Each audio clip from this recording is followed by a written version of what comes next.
Welcome back. Good evening. You're watching News Pulse and I'm Swati Joshi. Let's begin the broadcast with some breaking inputs coming in. A significant diplomatic outreach as Israel continues to strike Beirut. We're given to understand that the Lebanese Prime Minister has held talks with his Pak counterpart, seeks Pak support to halt attacks in Lebanon. Pakistan PM has condemned Israeli strikes on Lebanon, and now Beirut is seeking urgent ceasefire push. So Lebanon urges an end to the attacks and is in talks with Pakistan. This comes after a phone conversation with Shehbaz Sharif earlier today. During the call, Prime Minister Shehbaz strongly condemned the ongoing Israeli strikes and expressed condolences over the loss of lives. So we're given to understand that the Lebanese Prime Minister has reached out to his Pakistani counterpart and is seeking urgent ceasefire.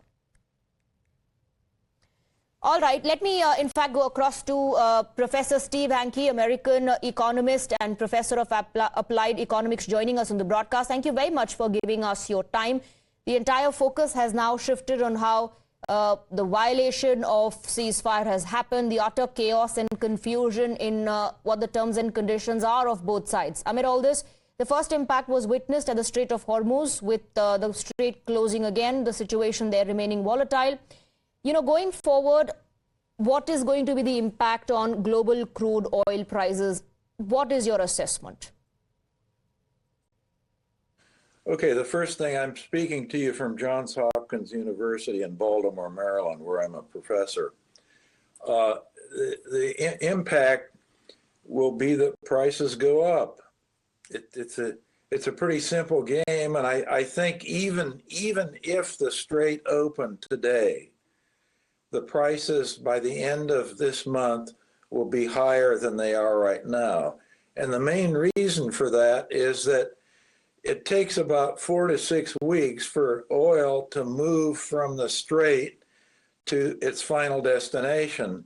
And the war, we're into the 5th week of the war, so all the oil that had been loaded up before the war and has been in transit will have been delivered certainly by the end of April, and then the price will go up because there's going to be a gap, a void that has to be filled, and that void will be filled by draining reserves that have been stored up before in oil tanks around the world, and as those go down, the price will go up. So that's even in the best case scenario. In the best case scenario, that's the one I've just given you, oil prices at the end of April, I think, will be going up. Now, in the worst case scenario, if we keep the strait, if it's totally shut, it hasn't been totally shut, by the way, because the Iranians have actually been increasing the quantities of oil that they've been shipping out. And by the way, they've been receiving higher prices for those, lower discounts, and the revenue coming into Iran has actually been coming up.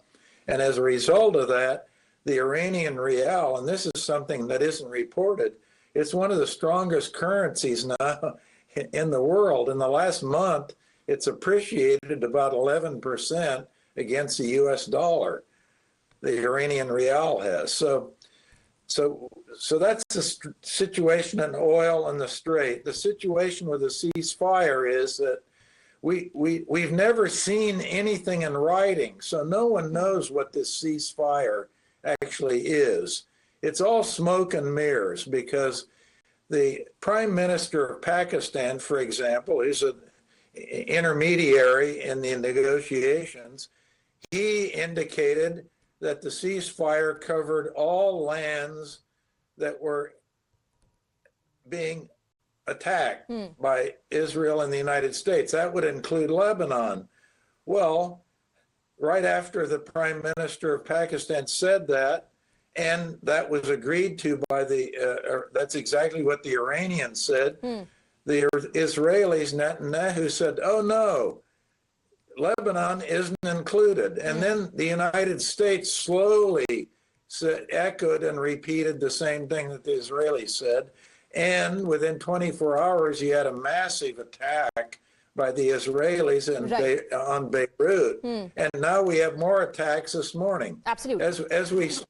I just received a text minutes before we went on air that the attacks are continuing in Beirut. Well, Israeli Prime Minister has said that anywhere that Hezbollah is present, their strike is going to continue.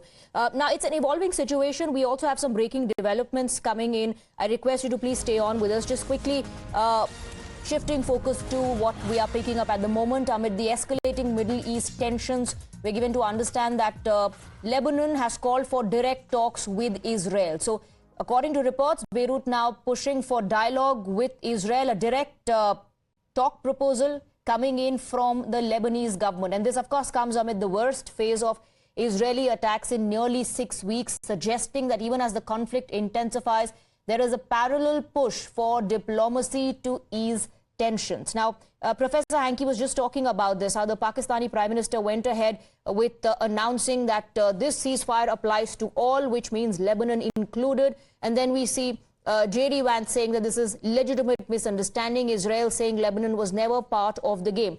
Now, Professor, you've also warned that this conflict has delivered a major supply-side shock to the global economy. Why do you believe the collateral damage through energy prices could push recession risks higher? I mean, what are the indicators?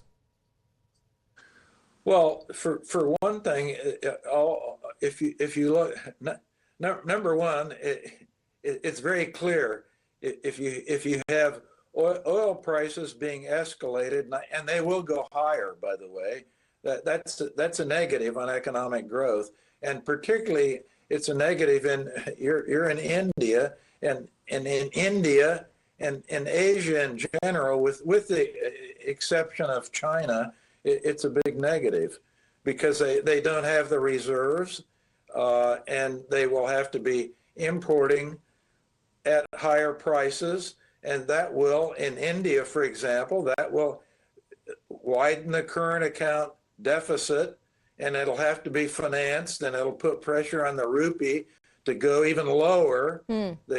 And so right away, you see the bad news scenario, you can see it right in India, and it's even worse in other places.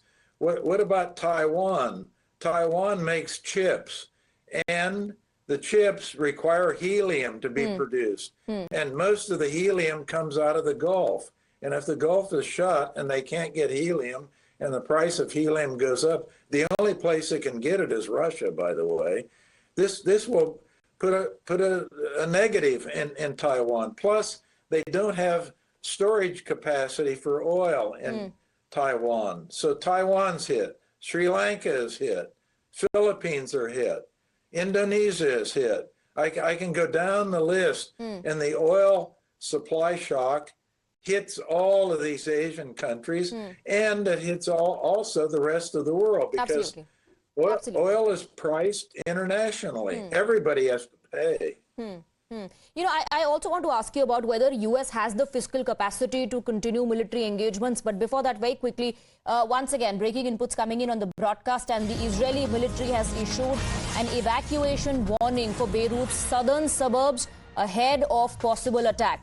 This is what the Israeli army has said on social media, warning for South Beirut suburbs. The message that Israel is sending out is that the attacks are not going to stop. It's an urgent alert that has been issued on social media. Earlier, the Prime Minister of Israel said that the attacks will continue against Hezbollah wherever necessary. So while the Lebanese government wants to hold direct talks with Israel, the army there issuing urgent alerts. Now, like I said, Professor, does US have the fiscal capacity to continue the military engagement? I know that Donald Trump has already said the finger is on the trigger. Any misadventure will be punished.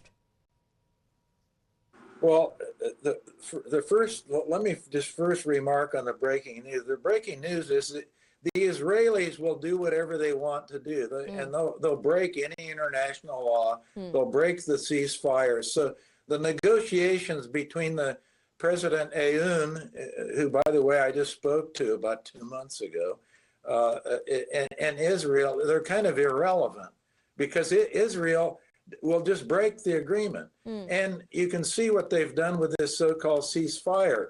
The Israelis are the spoilers. They will break any of these agreements, and they'll do whatever they want to do. And the U.S. will take orders from Israel. the U.S. The orders come from Jerusalem. They don't come from Washington D.C.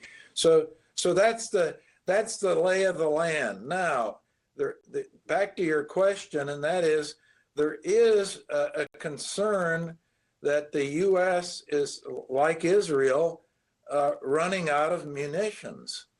So the military people that speak about this say that they're very concerned about the low stockpiles of munitions in the United States itself. Because, by the way, why are they low? They're low for two reasons. We've been supplying munitions for the Ukraine war for some time now, and now we've ended up escalating in Iran. We've started a war in Iran. So if you use all your bullets, you got a problem. So you're saying Israel is the spoiler here, and the U.S. administration is currently taking instructions and orders from Israel. I also want to talk to you about the upcoming visit of Donald Trump to Israel, but once again, like I said, it's an evolving situation. Now we're given to understand that Hezbollah has targeted the Israeli settlement of Kiryat Shmona for the 6th time today, vowing to continue its strikes until Israeli-American aggression against their country and people ceases. Now, what does this ceasefire really mean, Professor? And please also talk us through Donald Trump's upcoming visit to Israel. What is the message? Well, his upcoming visit it will be to take further orders from Israel. Remember, on February 11th, Prime Minister Netanyahu was at the White House briefing the Trump administration and President Trump, and that's when they trapped Trump into agreeing to go to war. And all this, yesterday's New York Times, by the way, for your readers, you have to read an article by Jonathan Swan and Maggie Haberman. They're writing a book about this, and they have quotes about what was happening at that meeting. And the Mossad chief made a brief, David Barnea, and he ended saying they could decapitate the regime in Iran. It would all be over in 2 or 3 days, and they'd replace the government with somebody else. Well, it turned out that Okay, all right. Professor Hanke, thank you very much for joining us on the broadcast. Thank you for your time and the insights that you've offered on the situation unfolding in West Asia. Thank you for joining us here on Times. Now, with that, in fact,